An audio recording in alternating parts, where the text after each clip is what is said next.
Alright, what's going on, guys? So for this video, this is an interesting video. I'm pretty much going to teach you guys how to crash SnapMap. So why is this a good thing? Why should I crash SnapMap?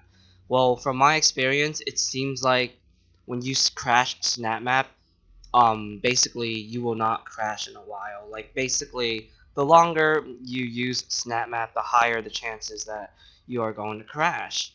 And at first, when I kind of like started crashing a lot back in the free update 2 days, I thought it was like pretty random. But obviously, with more time and like me experiencing more crashes, I kind of like started to figure out like why I'm crashing so much and all of that stuff. And this is definitely a really good trick because I feel like if you're getting sick and tired of crashing while playing games, that's always like frustrating. I absolutely hate it when I'm playing a map that's really long and then like I crashed like midway through or like maybe at the end of it. All of that really sucks. So this is definitely a very good method for you to use. And I will tell you, it is very consistent, but it doesn't always work 100%. But I'll probably say it works like 85% of the time. So basically, so what I like to do in Doom is that when I'm done with SnapMap, wait, what the hell? I'm pressing, yeah. So basically, when I'm done with SnapMap, I don't completely leave the game. Like I just basically just turn off my Xbox One and just leave the game on. And basically, I used to do that because as a mapper, I could just pretty much like turn on my Xbox in the next day and just be able to start mapping right off the bat without actually loading the game. But the problem is that when you do that, you're basically building up more time for your snap map. So what that means is there's a higher chance for you to crash. And I can safely say that even if you let's just say you're done with Doom and you decided to kind of like quit the game, it doesn't make the crashing more how do I say it? It doesn't make it more unpredictable. Like basically no matter how long you use SnapMap, like let's just say you use SnapMap for like 6 or 7 hours, like for a day, eventually it will crash. And another thing is, if you play a map with very high resources like this one right here, there's a much higher chance that you will crash because I don't know why, but it seems like the more demanding, maps will give you a much higher chance to crash than like, a survival map where most survival maps they're really not that demanding in the resources. So basically, I don't know if this works on like the PC or like the PS4. So yeah, basically every time when like I play Doom and I map and let's just say like I'm done, I pretty much just quit the game and I don't quit Doom. So Doom is still like on. It's still running while I quit the Xbox.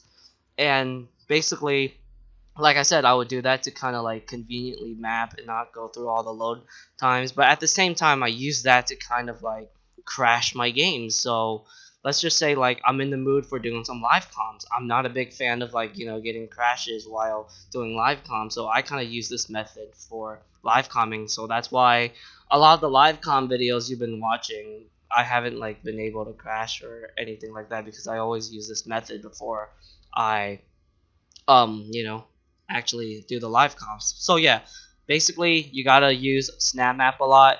You basically have to leave the game on while for like tomorrow. And once you do all that, you want to load a map that actually has a lot of resources. And now what you want to do is actually play it. And let me tell you, I know I am going to crash very likely. And like I said, there's like an 85% chance that you will crash, so that's really good.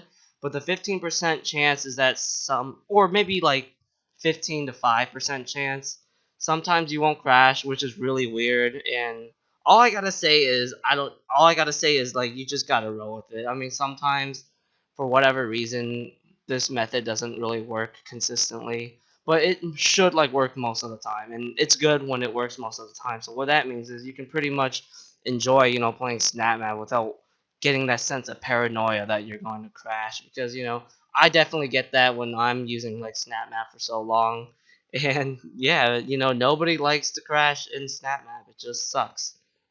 and I feel like I'm going to crash here because this map is loading a lot faster. If I get stuck at 94%, then I know. Yep, there we go. There we go. Now I'm gonna crash. So this is right there. I just pretty much showed you how to crash SnapMap.